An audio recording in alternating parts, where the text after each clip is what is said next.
Está no ar.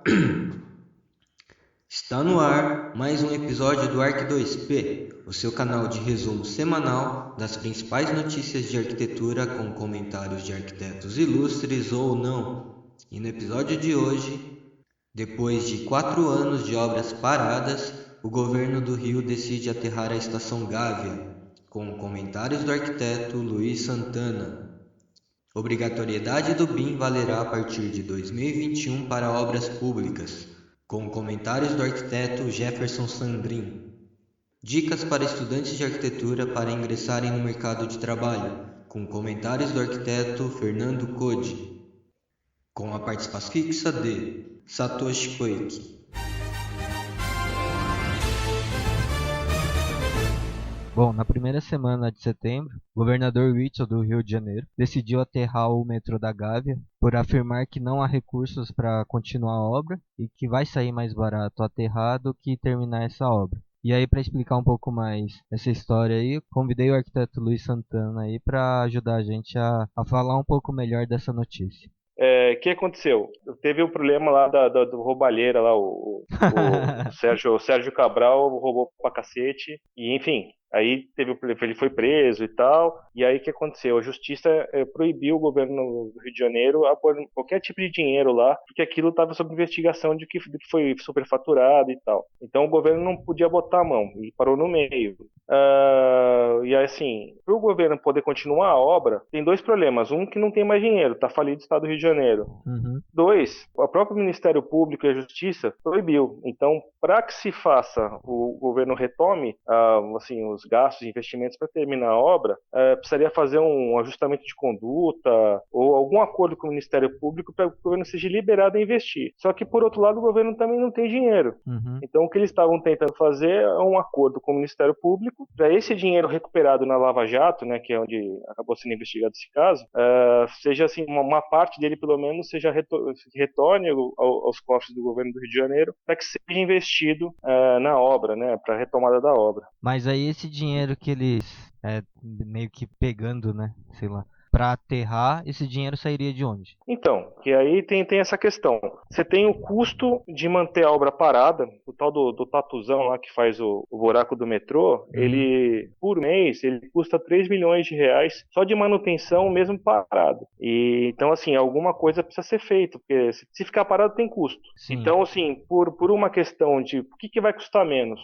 Terminar a obra ou arrumar uma solução paliativa para resolver o problema, já que pela movimentação do solo, pelo buraco que foi feito com o metrô, está começando a afetar as edificações em volta. Uhum. Então o governo, sim, decidiu que, bom, qual que é a solução menos difícil? Porque está no meio do caminho, né? Que essa coisa, você está nadando no mar, ela tem que atravessar, sei lá, de uma ilha para outra. Vai você tá ou volta, um certo né? ponto, você cansou, você vai ou volta. Uhum. Então o governo do Rio de Janeiro ficou nessa situação. O que a gente faz? E nesse caso, a solução menos difícil seria aterrar. Só que os moradores lá perto da estação Gávea, onde que é o caso do buraco que a gente está discutindo aqui, eles, enfim, faz anos que eles esperam lá que tem o metrô, enfim, é por uma questão de mobilidade urbana, enfim, aquelas questões todas de cidade grande. E aí tá uma briga, porque os moradores querem, os especialistas dizem, bom, precisa fazer, e se for aterrar isso, depois para fazer de novo vai custar muito mais caro, vai ser muito mais complicado, então que valeria a pena um esforço maior do governo do Rio para fazer. Até porque, se pegar os números aqui que foram divulgados, né, que eles falam que para terminar a obra consumiria mais 750 milhões a 1 bilhão, né,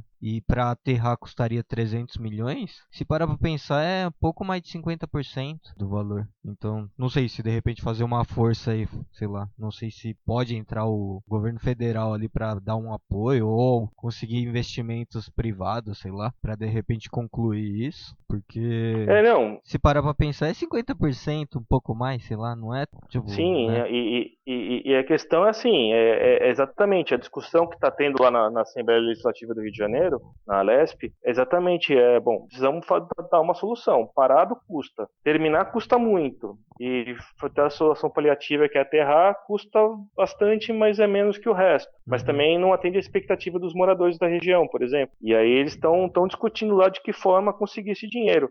A forma que eles estão tentando fazer isso agora é pela investigação da Lava Jato, né, que investiga os crimes lá do Sérgio Cabral, e de alguma maneira esse dinheiro que foi recuperado ser reinvestido na obra. Mas é uma coisa que está bem enroscada, porque a justiça tem que permitir, tem que fazer acordo com o Ministério Público, e é mais uma questão política, né?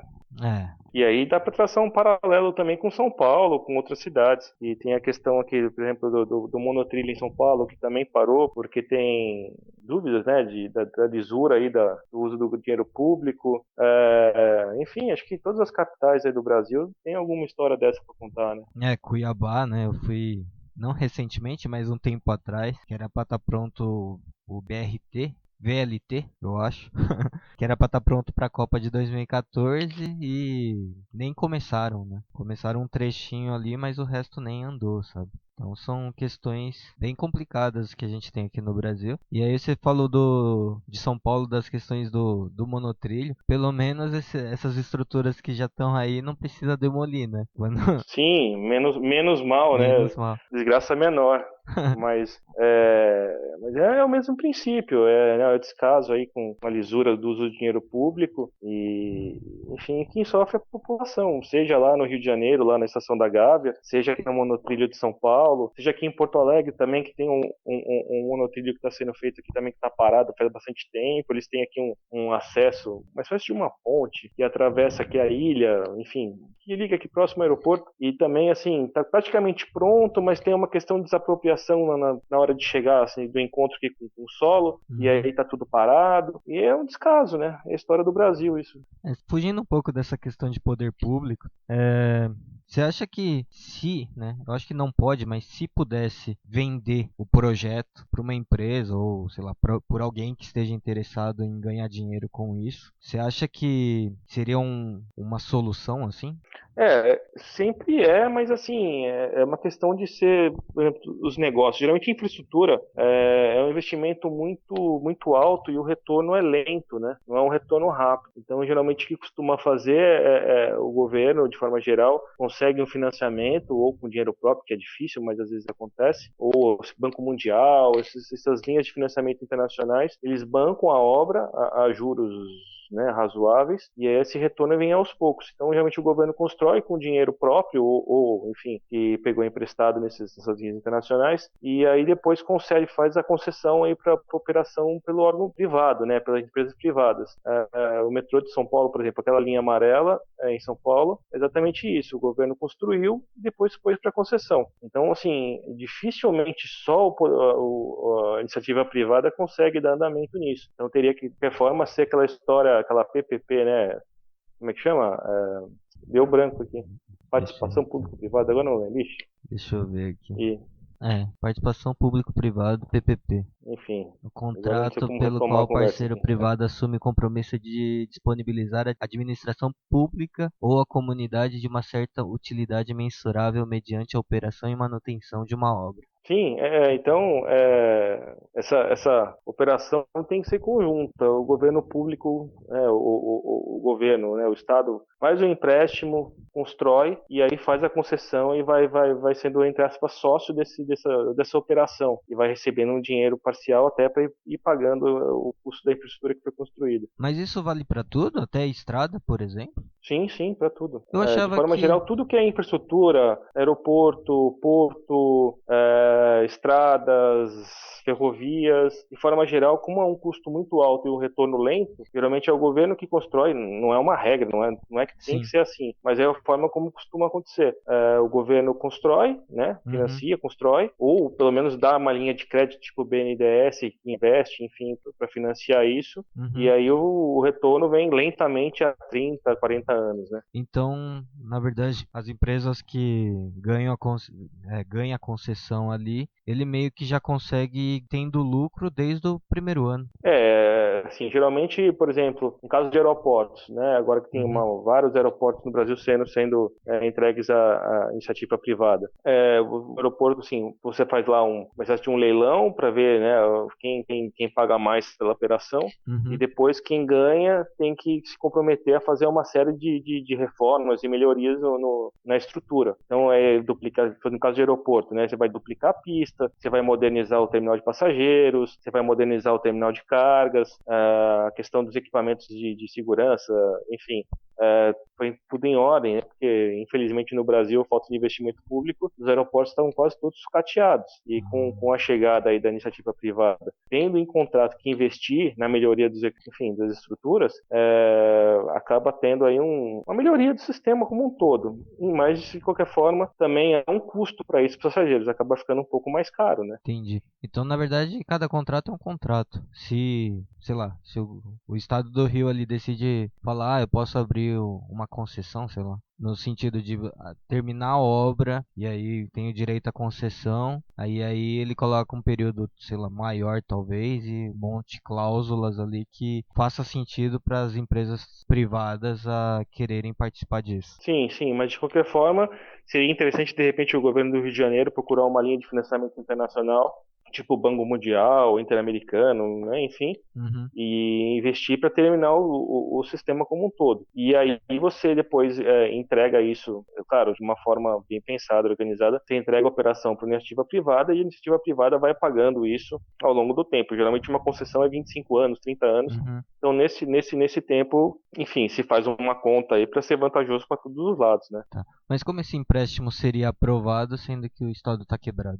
Pois essa é uma outra questão, e é muito mais do que quebrado. O Estado está proibido de investir exatamente porque teve corrupção. Então, até que se averigue tudo, o Estado do Rio de Janeiro está proibido de investimento, né? Não pode mexer com isso. Entendi. Então, teria que fazer um acordo com o Ministério Público, fazer, acho que, se não me engano, um termo de ajustamento para poder continuar a dar andamento aí nas obras. Então, até o aterramento sair também não sabe nem se é certo que isso pode fazer. Pois e também tem uma questão de vontade política, né? Às vezes, para o governador dá mais votos fazer um tipo de obra do que outro. E aí ele acaba aproveitando que os recursos que ele pode conseguir, ele está preferindo usar em outros lugares. E aí também cabe a opinião pública, assim, as pessoas também se posicionarem e pressionarem o poder público para agir em determinadas situações, né? No caso lá do metrô da Gávea, né, esse que teve o problema aí do governo que é aterrar o buraco, se eu não me engano, houve um abaixo-assinado com 11 mil assinaturas pedindo para que a obra continuasse, né? Não dá para desprezar 11 mil votos, né? Sim. Mas esses baixo-assinados aí não servem pra nada, teoricamente, né? É só pra... É só para pressionar, como poder, opinião pública, pressionar o governador, no caso, né? E também os vereadores, os deputados, né? Porque seja o que for que acontecer, tem que passar pela aprovação da Assembleia Legislativa do Rio de Janeiro. Então, hoje já existe lá um grupo uma frente de deputados que estão trabalhando para ver que caminho que vão dar aí para essa questão. E a tendência é que haja um acordo, um grande acordo aí com o Ministério Público, com a Justiça, o governo do Rio de Janeiro, os deputados estaduais, a população, e eles acham uma forma de financiar. Muito provavelmente deverá vir do dinheiro recuperado aí do que o Sérgio Cabral roubou no esquema da obra aí. Bom, se ele devolver esse dinheiro aí, consegue terminar a obra, né? Eu não sei o quanto eles recuperaram, mas certamente dá um fôlego, né? Porque não foi pouca coisa, não. É absurdo. E o triste é que isso não é só no Rio de Janeiro. Isso se repete aí enfim, como a história do Brasil. Em todos os lugares você tem uma história dessa para contar. A gente teve uma notícia falando sobre o BIM, que a partir de 2021 será obrigatório a exigência do BIM em projetos de órgão público. Então, é um tema bacana para a gente discutir. E aí a gente convidou o Jefferson Sandrin aqui para falar com a gente, um especialista em BIM, para também dar um comentário, né, agregar a nossa conversa aqui para falar sobre o assunto. Bom dia a todos.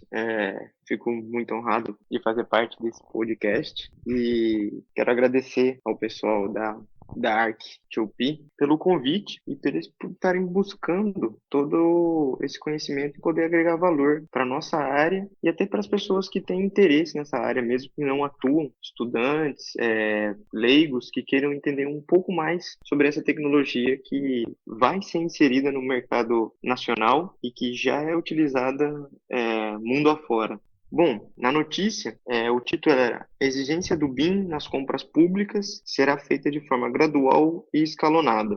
Só resumindo, a ideia é de que, pelo que eu percebi, que as pessoas elas têm um medo sobre a implementação dessa nova tecnologia, né? Dessa nova forma de trabalhar. Por que que acontece isso? É algo novo que vai ser inserido e todo mundo fica relutante quando você diz que vai ser uma tecnologia nova no mercado. Isso a gente pode comparar com a inserção dos bancos digitais. Nós temos pessoas que não são adeptos aos bancos digitais, porque dizem que, se eu tiver que resolver um problema, ou se eu tiver que falar com o meu gerente ou com alguém, eu não vou ter ele. E, na verdade, quando você tem uma assistência remota, que está na palma da sua mão, você tem muito mais acesso do que se você tivesse uma agência física com filas, que você tem que ter senha, que você tem que se deslocar para resolver um problema. Bom, o que acontece quando a gente vai inserir uma nova tecnologia no mercado? As pessoas elas vão ter que se adaptar e aí a principal mudança que vai ter que ser feita vai ser no profissional. O software em si, ele vem para auxiliar, mas se o profissional ele não tiver capacitado e nem tiver com a mente aberta para explorar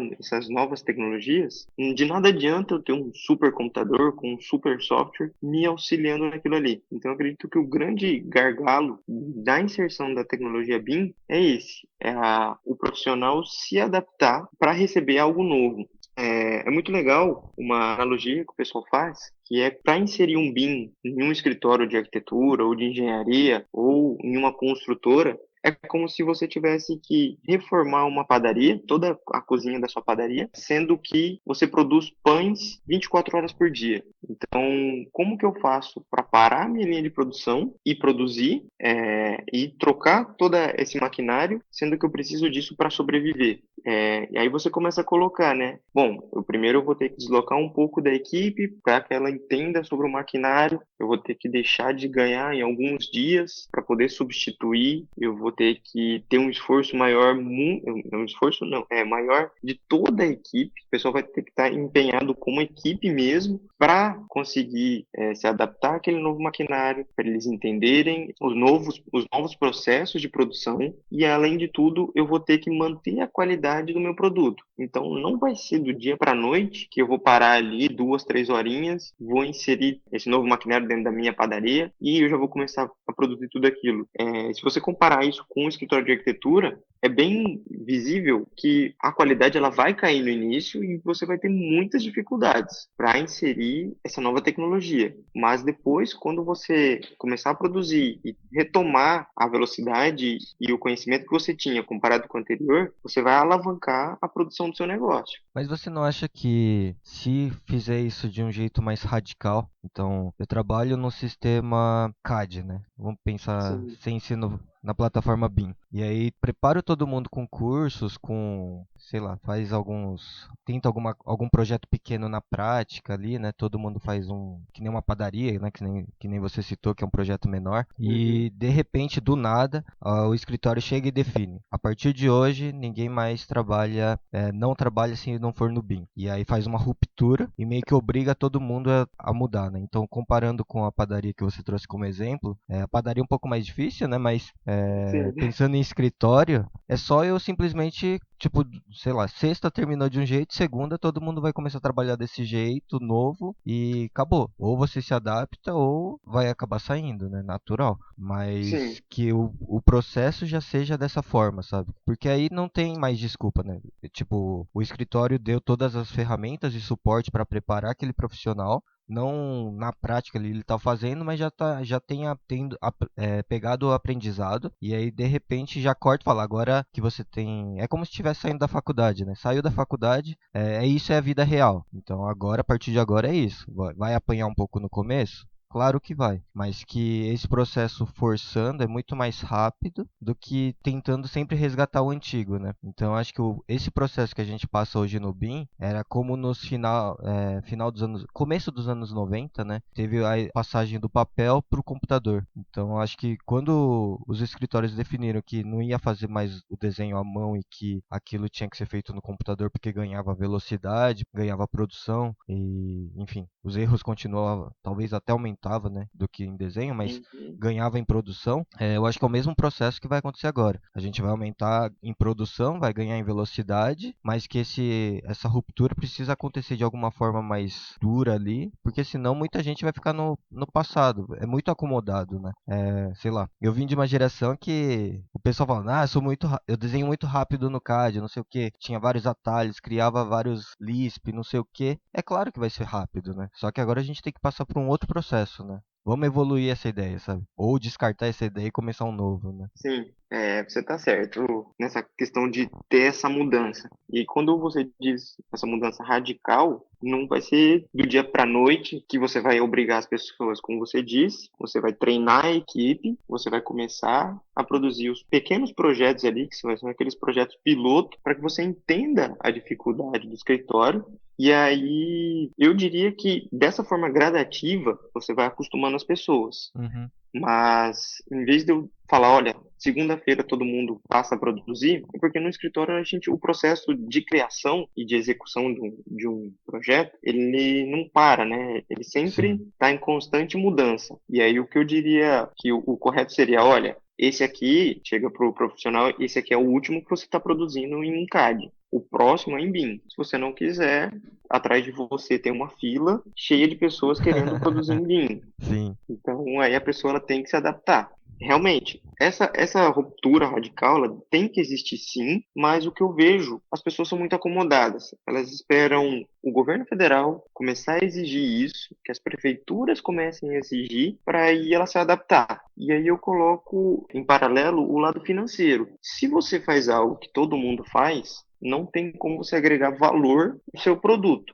Quando eu Sim. digo valor, é diferente de preço. Se você começa a explorar uma plataforma antes que a grande maioria, antes que a massa, você consegue agregar um valor naquele seu produto, além de se destacar no mercado, porque você é aquele carinha ali que está produzindo algo diferente dos demais. E aí, obviamente, você encontra diversas dificuldades, porque você está como se fosse abrindo o caminho para a galera que está vindo atrás. Mas tem um lado bom, você se torna uma referência, tanto na sua cidade, pode ser na sua região, ou até a nível nacional, porque você está explorando e está criando formas de utilizar aquela plataforma, porque no início é assim mesmo, não está tudo definido, e quem chega antes bebe água limpa e consegue moldar aquele meio para as necessidades dele. Não, sim, eu concordo. Acho que entendo essa ideia do gradativo e tal, mas pra mim, né, eu acho que tem que algumas coisas tem que impor, sabe? A gente fala de BIM, eu acho que pelo menos há uns 10 anos, não é? Sim.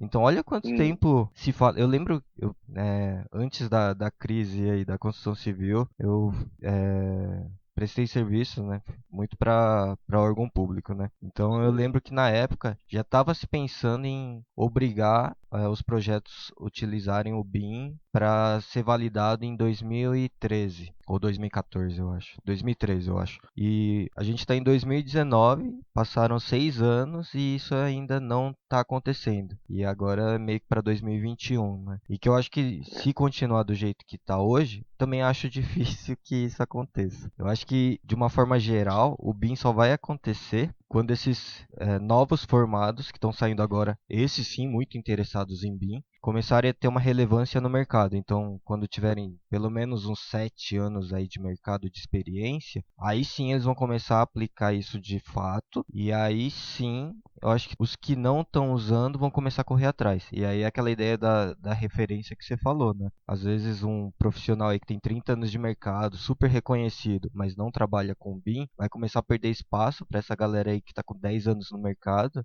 e que talvez não tenha uma reputação construída, que nem esse cara de 30, mas que vai começar a pegar muito projeto porque ele trabalha nessa plataforma. E eu vejo que tem que ter uma mudança na base também. A base, quando eu digo a base, é a faculdade. Pelo menos aqui em Cuiabá, Uhum. agora que o pessoal começou a moldar a grade ali curricular para introduzir um programa BIM para ensinar. Até então, o pessoal ficava só na produção, na documentação via CAD. E aí, se você não estimula lá aquele cara que entrou na faculdade, que está perdido, realmente se ele vai seguir arquitetura, seguir engenharia, Sim. se você não orienta ele sobre a existência desses programas, quando ele sai para o mercado de trabalho, ele já sai atrasado. Ou sai com o pensamento antigo, que é o que a grande massa ainda tá produzindo, né? Tá fazendo dessa forma. E aí continua, né? Ele continua carregando E uma coisa que não deixa evoluir. eu já tive contato com estudantes e uma coisa me surpreendeu bastante. Tem muitos que querem explorar, que querem conhecer algo novo, que querem melhorar a forma como eles produzem, mas tem outros que falam: para que eu vou aprender um programa BIM se lá no estágio eles só pedem que eu saiba CAD, Sim. Sketch? E eu falei: cara, mas se você quer fazer o que todo mundo está fazendo, você pode ser substituído de uma hora para outra. Você está ali recebendo um salário X, chega o outro batendo na porta e fala: olha, eu faço por meio X. Ninguém vai querer te segurar. Fala: olha, obrigado. Daqui pra frente, quem assume é ele. E eu também já ouvi dizer que o BIM é uma modinha, é algo que vai passar. Mas existem essas objeções. E aí você coloca na mesa que, pô, lá na Europa o pessoal já utiliza isso há anos. Quantos erros de projetos já foram previstos com essa tecnologia? E quanto já foi economizado por causa de erros que aconteciam antes, né? E deixaram de acontecer. Isso, e o BIM, na verdade, ele já vem sendo utilizado por outras áreas, mas ele não é chamado de BIM. Por exemplo, nessa notícia, eles comentam que é como se fosse um videogame, né? Onde Uhum. você tem vários participantes, cada um com a sua especialidade, com o seu poder, onde todo mundo se une para um objetivo final. Trazendo isso para o mundo real, a gente pode pegar qualquer empresa que tenha setores e que esses setores estão vinculados a um servidor que todos eles acessam. É isso que a construção civil quer gerar. Por Sim. exemplo, você tem lá o pessoal do RH, que precisa saber a quantidade de funcionários que tem na empresa, e aí você tem do outro lado o gerente de vendas, que quer saber a quantidade de vendas que está acontecendo. O gerente de vendas, ele não pega o telefone, ele liga para a loja ou para o outro gerente para perguntar quantas vendas estão acontecendo. Ele simplesmente acessa o sistema e tudo ali está sendo lançado em tempo real. Da mesma forma que o pessoal do RH vê quantos funcionários tem, qual está sendo a despesa, se vai ter que cortar gasto, se não vai, se vai ter que contratar pessoas. E aí da mesma forma, o dono da empresa tem acesso a todos esses dados. Ou seja, está tudo ali num banco de dados, num servidor onde todos têm acesso, que é o que a construção civil quer implementar. Todos os profissionais, inclusive o dono daquela obra, ter acesso a esses dados. O que acontece hoje na verdade, um vai empurrando o trabalho para o outro e diversas vezes, por passar o bastão para o próximo, vai carregando aquilo. Isso aqui a gente resolve na obra. Isso aqui o engenheiro vai ver. Esse aqui o mestre sabe como é que faz. E na verdade você vai perdendo informações ao longo desse processo. E aí chega no final, você tem mais gasto do que aquilo que você tinha previsto. Sim, mas você tocou agora já em outras disciplinas, né? Pelo menos trazendo para minha experiência, o que eu sinto de Sim. maior dificuldade não é nem do pessoal de arquitetura, mas é o pessoal dos complementares, né? Então eu vejo muito mais resistência do pessoal de estrutura do que o pessoal de arquitetura, sabe? Eu sinto que eles têm mais dificuldade não, né? De fato, eu acho que não querem investir tanto assim para mudar o sistema de trabalho deles, né, o modelo de trabalho deles. Diferente do pessoal de elétrica e hidráulica, que eu sinto que eles já estão muito mais dispostos a trabalhar dessa forma. Mas o pessoal de estrutura, eu sinto muita resistência. Eu conheço poucos que trabalham com BIM em estrutura. Eu não sei se também aí tem algo relacionado ao ego ou por poder cobrar mais, sabe? O pessoal de estrutura cobra mais, então ele acha que ele define a maneira como ele vai fazer.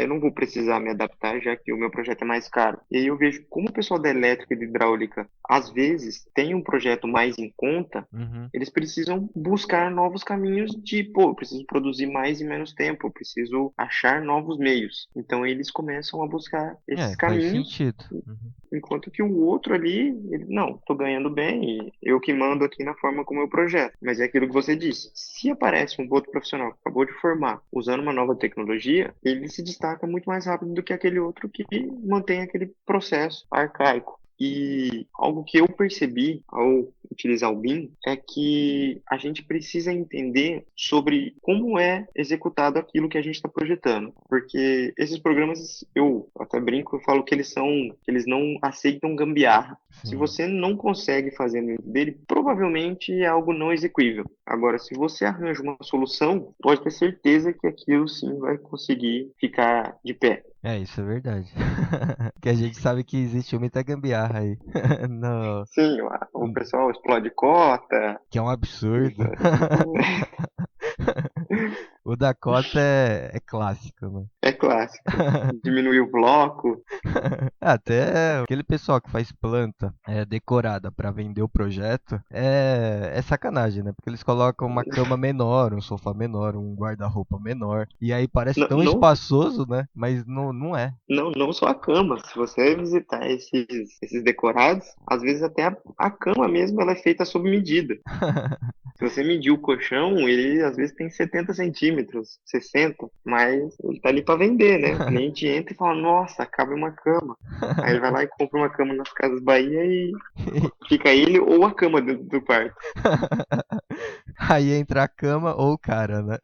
É, fica numa briga de espaço. Mudando um pouco de assunto, a gente falou muito da obrigatoriedade aqui de 2021 em relação ao projeto público, mas você acha que isso vai ter alguma interferência com outros projetos? Que todos os escritórios vão meio que entender que isso é um modo que tem que padronizar para todo mundo, né, independente de que o cliente seja o Estado, e Uhum. que eu comece a usar isso para todos os projetos, ou você acha que ele só vai fazer isso pontualmente, sabe? Que nem a gente estava comentando antes que essa migração é um pouco difícil, que é gradual, então, se entra um projeto público, a gente faz dessa forma, enquanto os outros a gente mantém da forma antiga, né? Existe uma relação muito legal de como isso vai chegar no cliente final, né? Uhum, Porque no início vai começar pelo público, vai ser um top-down, ou seja, o nosso maior cliente hoje, ele é o Estado. sim. Então, as grandes construções vão começar a vir dele. Uhum, Seja um loteamento, seja um hospital, são grandes construções que partem do Estado. Esse tipo de empreendimento, ele vai gerar licitações e essas licitações, consequentemente, vão gerar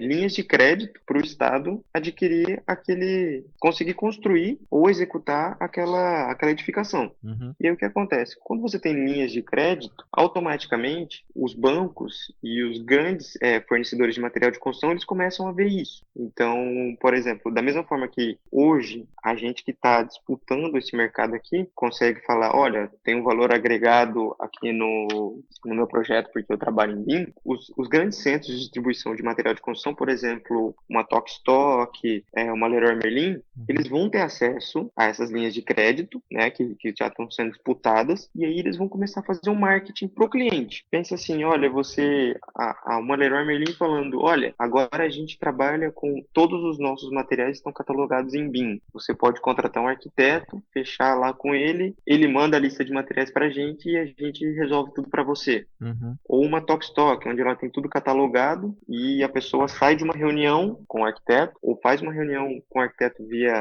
conectado via WhatsApp, via FaceTime ou uma videochamada. Uhum. E aí ela pega aquela lista, chega na Tokstok, ou o próprio arquiteto manda para a Tokstok e a pessoa chega e já está tudo pronto. Então eu acho que quando a gente chegar nesse ponto, é o cliente que vai exigir que você entregue em BIM. E você acha que isso vai levar quanto tempo?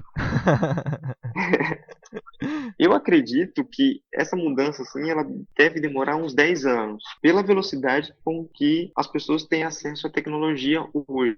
A gente está muito conectado. Se você olhar, que nem você comentou, de 2013 para cá, onde o BIM deveria ser implementado, a gente não tinha nem internet de alta velocidade. Como que a gente ia trabalhar com uma pessoa que está lá no Japão, lá em Portugal, se a nossa infraestrutura não permitia isso?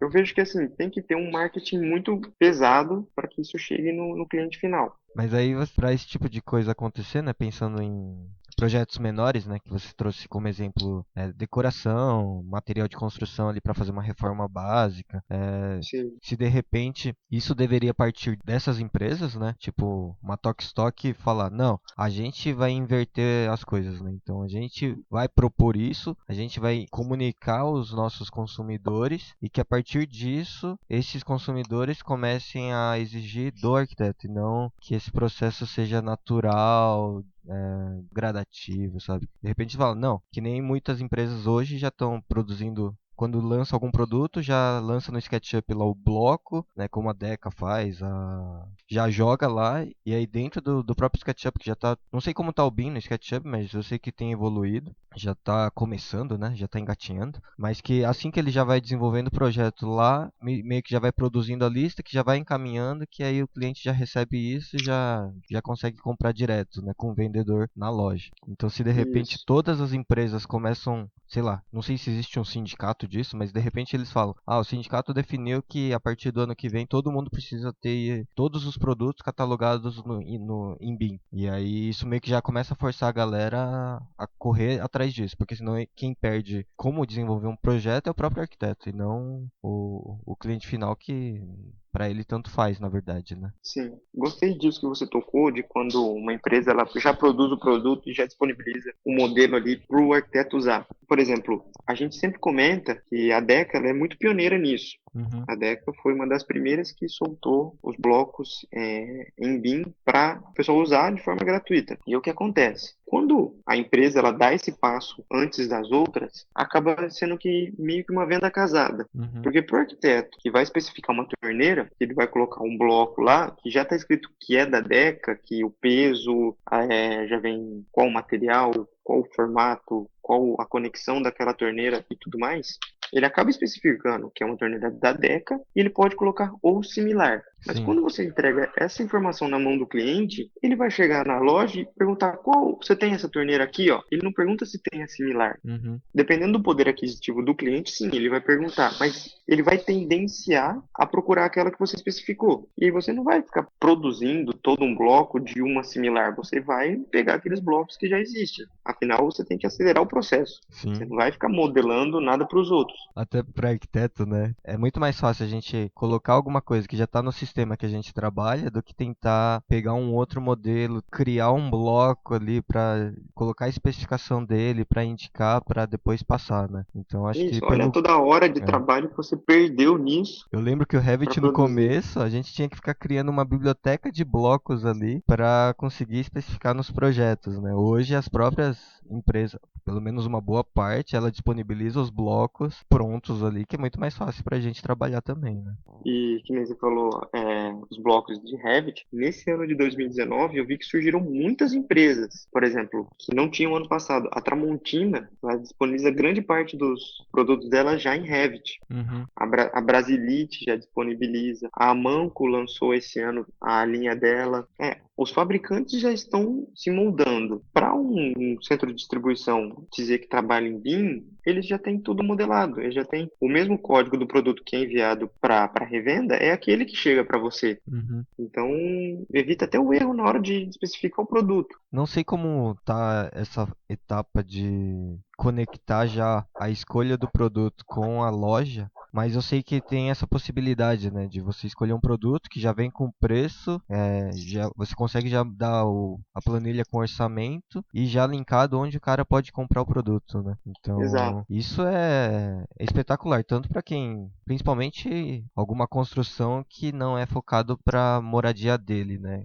É investimento ou para estar construindo uma casa para alugar ou uma loja que não precisa ter tanta personalidade pessoal do cara, mas sim da marca, da empresa ou não, né? Que aí é só comprar. Tipo, entrou no orçamento, tá bacana, tá ok, aprovei o projeto, é isso que eu quero, né? E aí é muito mais fácil. Se eu não me engano, tem uma startup que o pessoal estava desenvolvendo um aplicativo na onde você lançava o produto que você queria e ele te dava a disponibilidade das lojas que vendiam e se tinham em estoque. Olha só. Então, você tendo o código do produto que o revendedor mesmo usa, que é o mesmo da fábrica, o cliente nem precisa deslocar daqui para lá. Então ele olha e fala, bom, aqui a torneira está mais barata do que na outra loja, mas eu vou comprar todas as conexões aqui de hidráulica aqui e sai muito mais caro as conexões aqui do que a torneira. Então eu vou direto na outra. Então você já está até economizando o tempo do seu cliente. Ou até de quem está fazendo o gerenciamento da obra, né? Isso. E aí você ganha em produção, né? Em vez de você deslocar, perguntar, fazer uma ligação, você já vai reto. Ou você compra pelo próprio aplicativo e manda entregar. E outra coisa que o pessoal confunde muito, levando agora para outro lado, que eu vi que você comentou do Revit,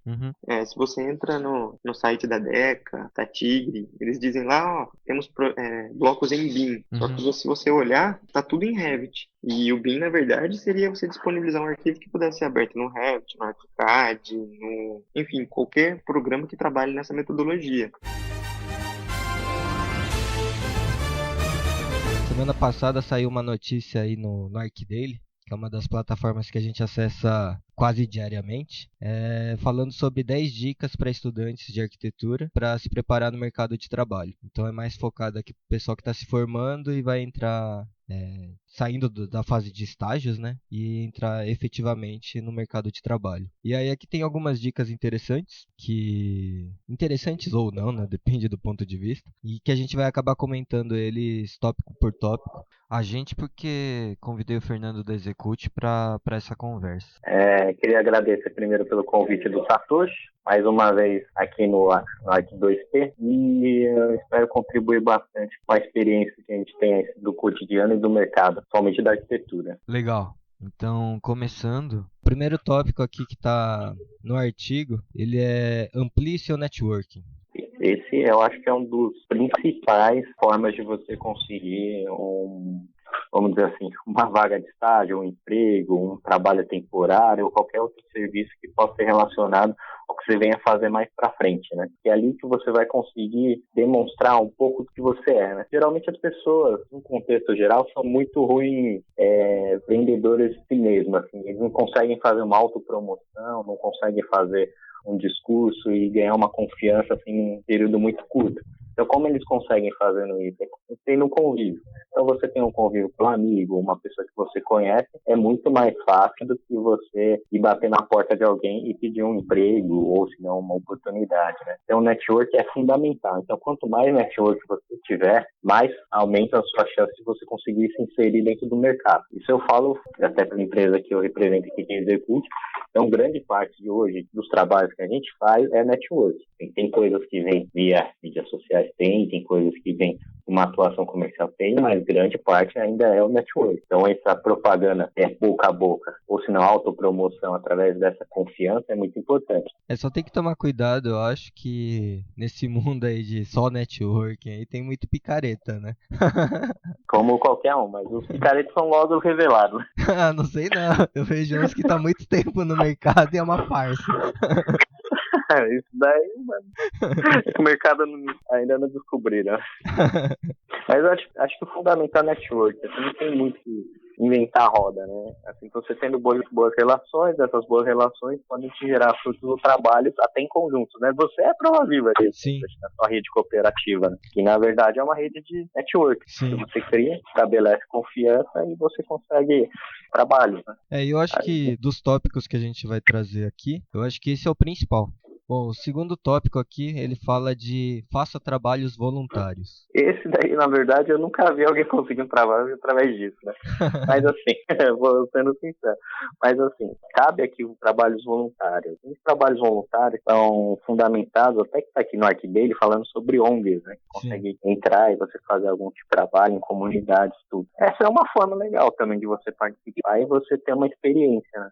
Pelo menos de trabalho, nem que for uma experiência, vamos dizer assim, profissional, mas pode ser uma experiência de vida. Você vai estar tendo lá dentro, vendo a importância de cada coisa, trabalho naquela comunidade. Eu tive uma experiência bem legal, quando eu trabalhava com infraestrutura, tinha um trabalho em Angola, né, onde eles estabeleceram um porto. Achei bastante interessante, porque dentro desse projeto que era o porto, eles fizeram 4 frentes de trabalho para 4 partes da equipe, sendo que uma delas que eu participava era uma área que chamaram de habitação, que era criar novas formas de habitação para as pessoas, né?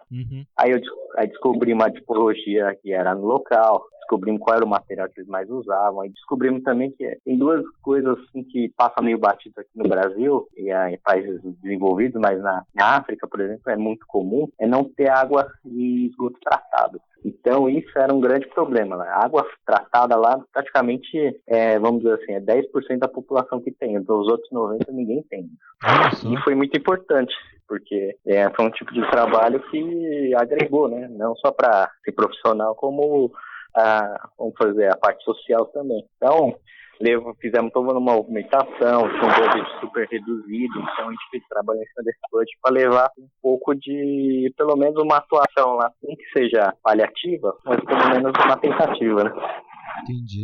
Assim, foi uma experiência de vida, né? Uhum. Mas assim, tudo cai naquele network que a gente falou antes, né? Você fazendo esse tipo de trabalho de ONG, você aumenta seu network e pode gerar os trabalhos futuros. Sim. Bom, o próximo tópico é participe de grupos de estudos.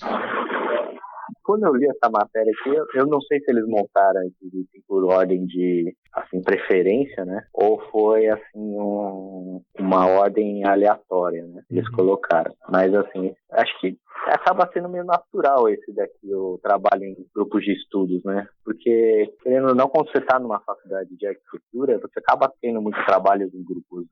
Então você forma aqueles grupos de estudo, nem que for para estudar uma matéria que é mais complicada, topografia, né? Ou uma matéria, ou se não fazem trabalho juntos. Então isso aqui acaba sendo meio natural. E tudo isso também embasa aquele network. Sim. As pessoas estão se relacionando, então elas vão procurar trabalhar com as pessoas que têm mais afinidade.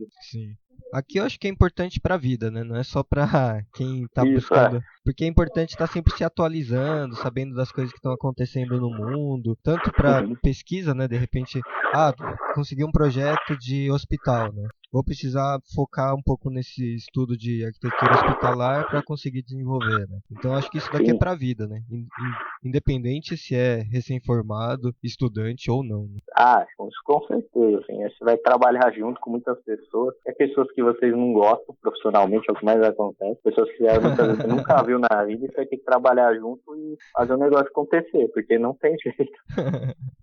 Bom, o quarto tópico aqui é invista em cursos complementares. Não, isso é importante. Atualização frequente de cursos, somente hoje estão tendo tecnologia uma atrás da outra.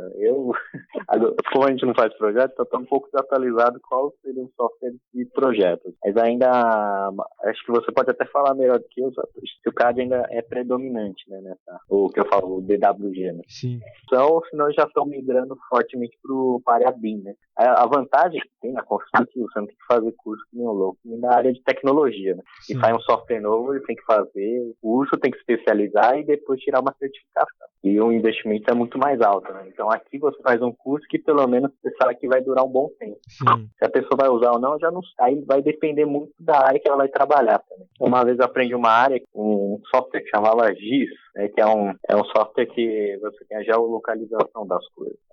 Mas hoje praticamente não uso, né? Mas foi importante durante uma época. Se eu ver de novo, é capaz de eu conseguir dar uma olhada, entender o que está acontecendo, mas operalizar ela já é um pouco mais complicado. E essa vantagem, mas a captação é importantíssima. E hoje acho que é cada vez mais, né? Eu acho que não só cursos ligados a softwares, tecnologia, né?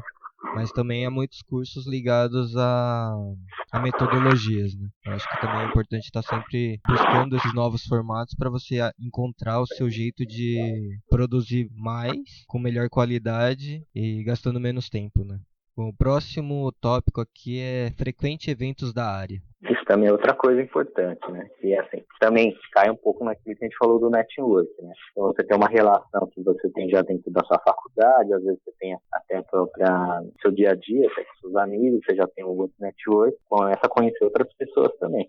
Às vezes são fornecedores, às vezes são colegas de colegas, né? São amigos de amigos, mas aí você passa a ser o quê? Você começa a ter uma convivência maior com outras pessoas. E nem eu costumo falar, é ser e ser visto, né? Então, quando você começa a ter frequência, você fala, fulano já foi em tal lugar, já vi aquela pessoa em tal lugar. Então, você já começa a ser uma pessoa frequente naquela área. E isso pode gerar negócios, ou se não gerar empregos, ou se não oportunidades únicas, né? Sim. Então, esses eventos são muito importantes. Principalmente quando você fazia, né, que era o Repensando, né? Sim. Que eram eventos muito legais, que era voltado para a arquitetura.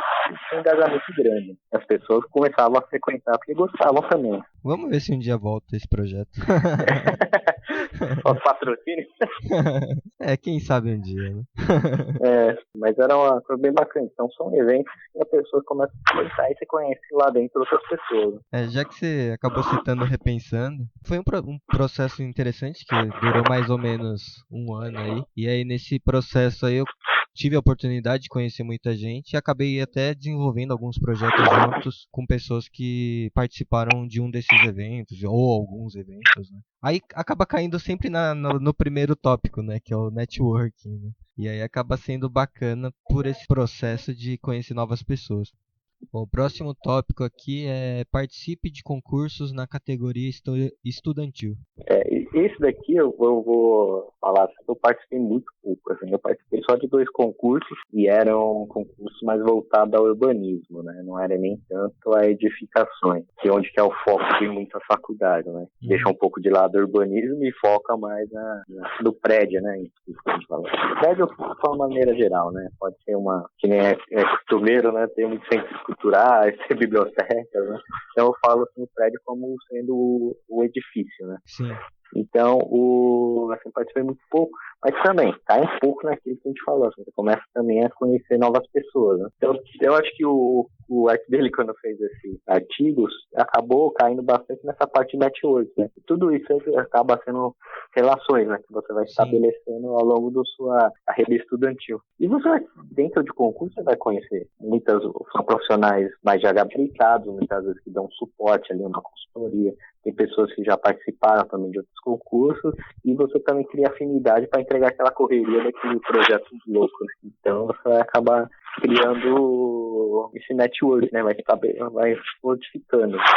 Ou seja, não é só network, viu, pessoal? O network faz parte. Né? São coisas que geram esse network. Network é consequência, né? Nesse momento é consequência de todos os tópicos que a gente tem comentado, né?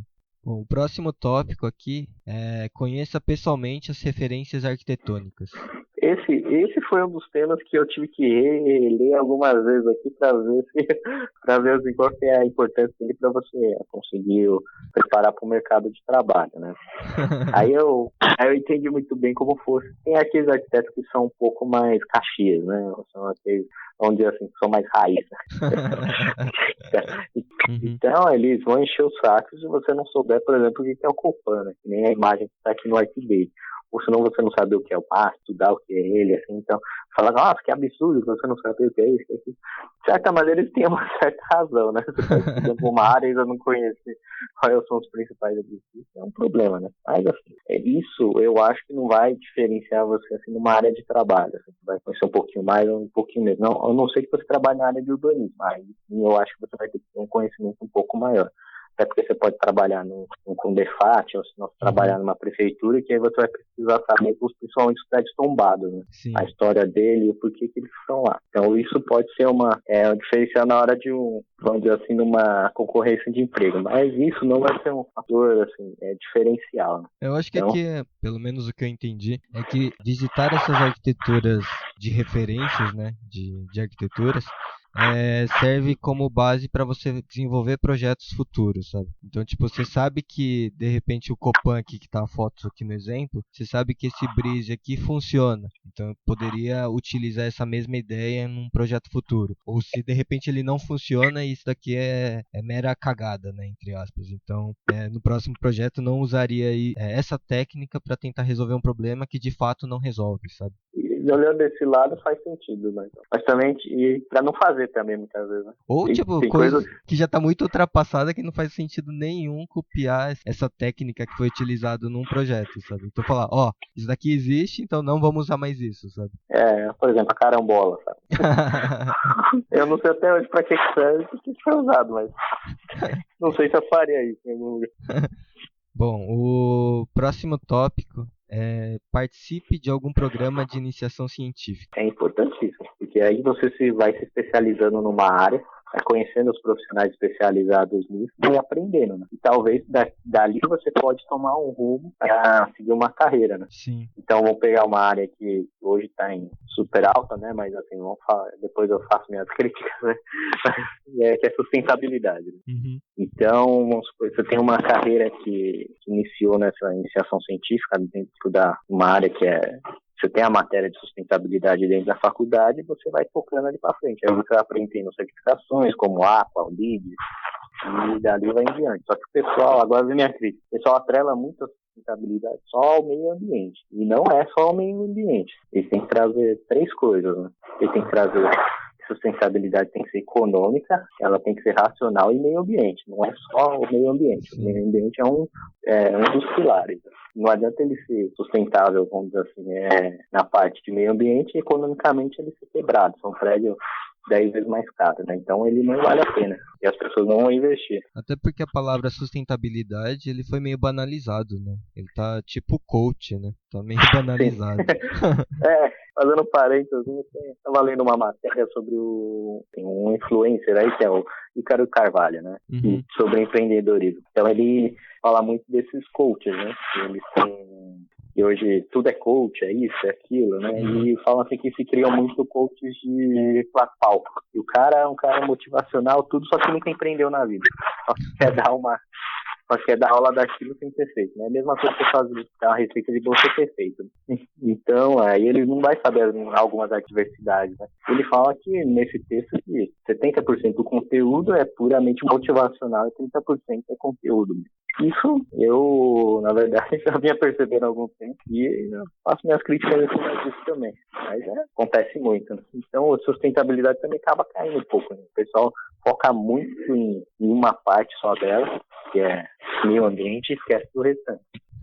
Porque se você pegar até as certificações do Aqua e LEED, eles caem nesse meio aí que a gente fala assim, além de ser sustentável, ele tem que ser economicamente também. Tem que ter vamos dizer assim, um sustentáculo econômico também, senão ele não para de pé, né? Sim. Bom, o próximo tópico é faça intercâmbio. Olha, eu vou te falar assim, eu sempre quis fazer um intercâmbio, mas nunca tive dinheiro, né?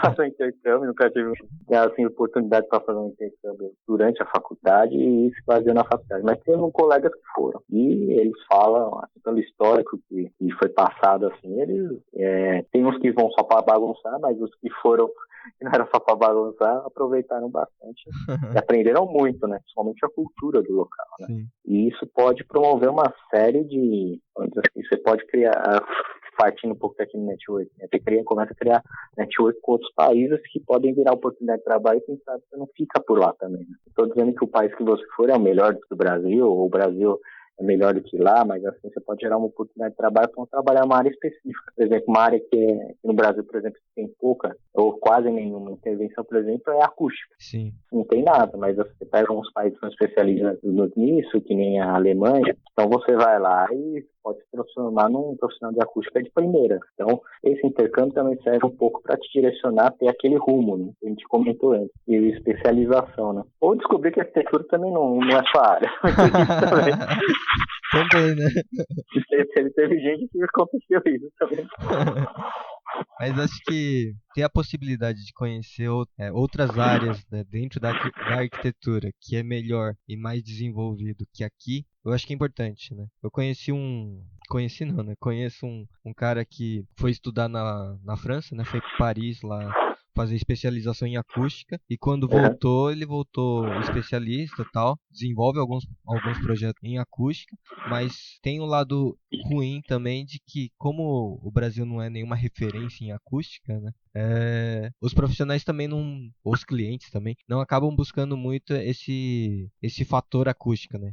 De repente pega um escritório que é especializado em teatro, cinema, que sempre acaba usando a mesma fórmula, né? A mesma técnica para tudo. E de repente você poderia ter novas soluções de acústica gastando menos porque tem um especialista, né? Ah, sim. É porque são áreas muito especializadas, né? Sim. E para fechar aqui os tópicos, o último é elabore um portfólio. O portfólio, acaba sendo meio óbvio, mas é importante mesmo. Você ter um portfólio bem organizado, ele seja também não muito extenso, né? Ele tem que ser uma coisa simplificada. É como se fosse fazer uma apresentação comercial. Então você está se promovendo para você conseguir pleitear um negócio, uma vaga ou alguma coisa que você precise. Então os estudantes, quando estão fazendo isso, tem que ter uma organização, conseguir apresentar, conseguir demonstrar que você entende daquilo. Então isso é importante também. Eu acho que o mais importante aqui desse tópico aqui é você saber para quem você está apresentando o portfólio, né? Não adianta montar um portfólio completo de tudo que você fez na vida, que metade das coisas com certeza não vai interessar o cara que está vendo, né? E se ficar muito extenso, o cara nem vai continuar vendo, né? Então, de repente, focar, né? de repente pensar como se fosse uma proposta mesmo de projeto, que você apresenta o que realmente faz sentido para o cliente. Por que faria ele te contratar ou escolher para você fazer o projeto para ele? Então você mostra o que realmente faz sentido. E não ficar colocando tudo que você fez na vida que não faz o menor sentido. Não faz sentido nenhum. Às vezes o cara só faz casa e você tá fazendo prédio. Né? Aí Então. muda um pouco. Vou pegar um pouco mais drástico, né? Às vezes o cara faz uma plataforma de petróleo e você tá mostrando casinha, né? Mostrando o interiores que você fez num apartamento, né? Então, aí você tem que focar, né? Então você vai plataforma de petróleo, então faz tudo aquilo que você já fez com infraestrutura, né? Só tem uma plataforma de petróleo que é muito específica, mas algo que chegue mais próximo àquilo. Então, o que pode acontecer? E aí a pessoa vai entender um pouco o que você já fez, né, na sua vida, né? E não precisa ter vários, né? De repente 3 cases ali é um número já bacana, né? Dependendo do tipo de projeto que você está desenvolvendo, né? 3 projetos já é o suficiente para entender o seu potencial para ser contratado por uma empresa ou não, né? E até para cliente também, né? Para você mostrar o que você já produziu.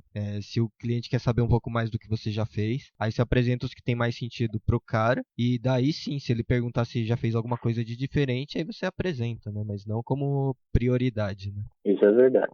Assim, mas de uma maneira geral, isso daqui, essas 10 dicas, assim, ajudam a direcionar, né? A pessoa deve se portar muitas vezes, ou se não, o que pode apresentar ou conseguir também estágio, porque hoje em dia tá muito complicado. As grandes empresas que tinham programas de estágio, trainees, eles estão cada vez diminuindo, né? E acho que acaba virando até uma tendência, as empresas terem menos pessoas, né? Tendo mais tecnologia implantada. Então, vai se tornar cada vez mais difícil essa busca por empregos, né? Então, ou as pessoas vão se especializar, ou senão elas vão fazer uma coisa muito mais geral, só que, porém, é refém da tecnologia, né? Isso é uma coisa legal que você comentou, que hoje, sei lá, um escritório comum, né, que tem, sei lá, 50 arquitetos. Desses 50 arquitetos, provavelmente uns 40 é só para produção. E se a gente fala que a tecnologia está evoluindo, esses 40 pode virar 10 daqui para frente, né? Não precisa ter mais 40 para fazer produção, que muita coisa vai estar automatizada. Principalmente em BIM, que hoje só faz planta e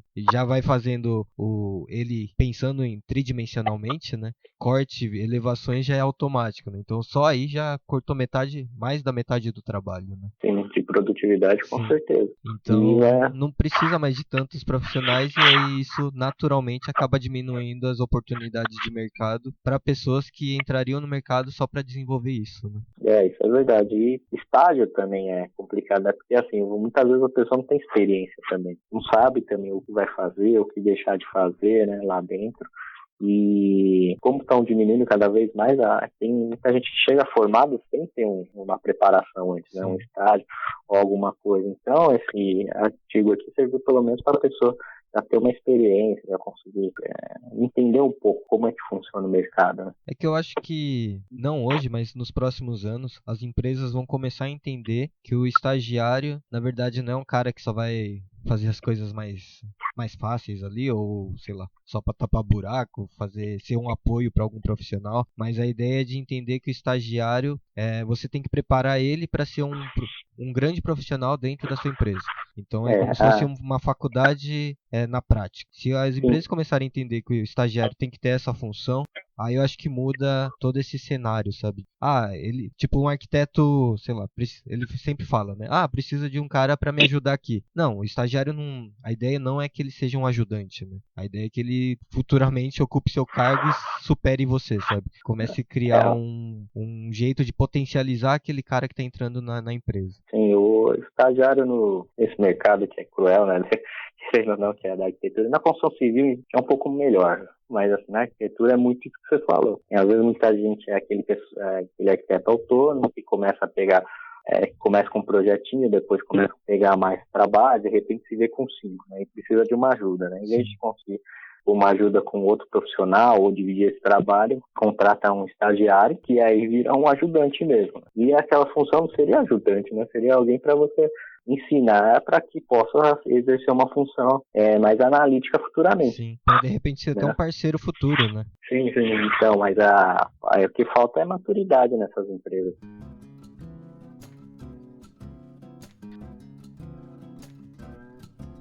Bom, queria agradecer a participação do Luiz.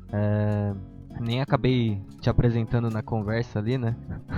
Agradecer a presença do arquiteto Luiz Santana aí, de contribuir com a gente aqui nessa notícia. Se quiser deixar contatos, alguma coisa assim, querer divulgar alguma coisa, fica à vontade. Eu agradeço bastante a conversa, espero não ter falado muita bobagem. Na verdade, eu não tenho muito contato pra passar não, cara. Então queria agradecer o Jefferson Sandrin aí por compartilhar com a gente a sua experiência, seu ponto de vista em relação ao BIM. E é isso, né? Se quiser participar de mais alguns aí, fica à vontade também, que eu acho que o papo rendeu, acho que foi muito bom. A gente pode ter mais trocas aí mais pra frente. Bom, eu que agradeço a vocês aí pela disponibilidade e pela abertura do podcast nesse assunto. Com certeza eu gostaria de participar sim desses assuntos e até mesmo de outros assuntos que talvez não envolvam a minha área, mas é sempre bom ter a opinião de alguém próximo e não só a opinião, mas a vivência desse profissional para somar mesmo. Às vezes, quando você ouve ou tem a troca de informações com alguém de outra área, de outra região do Brasil, você tem ideias que às vezes você não tem no seu dia a dia, porque você não tem contato com aquele público, com aquele software ou com aquela dificuldade que aquele profissional enfrenta em outra área. Mas agradeço muito e eu acho que foi muito enriquecedor, tanto para mim quanto para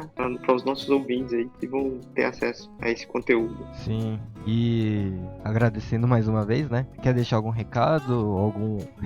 Quer deixar algum contato para as pessoas que tiverem mais interesse em BIM ou queira saber um pouco mais, poder falar com você? Tenho o meu Instagram, que é @JeffersonSandrin. Lá você tem acesso às minhas redes sociais. Eu tenho um canal no YouTube onde eu ensino os meus seguidores a utilizar o programa Revit, esclareço dúvidas, faço algumas lives e tem até um grupo no WhatsApp que eu criei para troca de dúvida mesmo, aquele dia a dia, aquelas dúvidas que a gente tem e às vezes a gente não pode esperar muito tempo para ter aquela resposta. Então eu criei um grupo no WhatsApp onde tem o meu número pessoal e aí quem tiver interesse pode entrar lá, que será muito bem-vindo. O número do meu WhatsApp ele é DDD 65 99632 8787. Aí, tendo alguma dúvida ou precisando de alguma coisa, pode contar comigo. Bom, queria agradecer mais uma vez aí a participação do Fernando. É a segunda vez que ele participa aqui com a gente. E sempre o Arq2P vai estar de portas abertas aí para quando você quiser participar. Eu vou agradecer pelo convite, Satoshi. Satoshi, sempre que precisar, pode contar comigo em fazer esse podcast. Eu gosto bastante também, sou ouvinte de vocês, né? E acho que tudo isso pode contribuir com o futuro, né? E fazer com que as pessoas interajam cada vez mais e se preparem para esse futuro aí que parece ser um pouco conturbado. E se você quiser deixar alguns contatos aí também, fica à vontade. Se vocês quiserem contactar, somos os sócios-diretores da Execute, que entram em contato com a gente através do site www.execute.com.br ou se não nas redes sociais @Execute para todos, Twitter, Facebook ou Instagram. Então a gente vai deixar os links na descrição desse episódio aí para quem quiser entrar em contato também. E acho que é isso. Também fica o convite aí para quem quiser participar também, puder entrar em contato, né, pelo nosso Instagram, podcast_arq2p, ou pelo e-mail podcast.arq2p@gmail.com. Também pode mandar mensagens aí, mandando sugestões, feedbacks, se quiser patrocinar, se quiser ser um parceiro, a gente está abertos aí para conversas. E é isso. Espero que estejam curtindo essa nova temporada. A gente vai tentar trazer cada vez mais convidados. E é isso. Até semana que vem e valeu. Obrigado, um abraço a todos aí. Tchau. Valeu, obrigado, hein? Um abraço.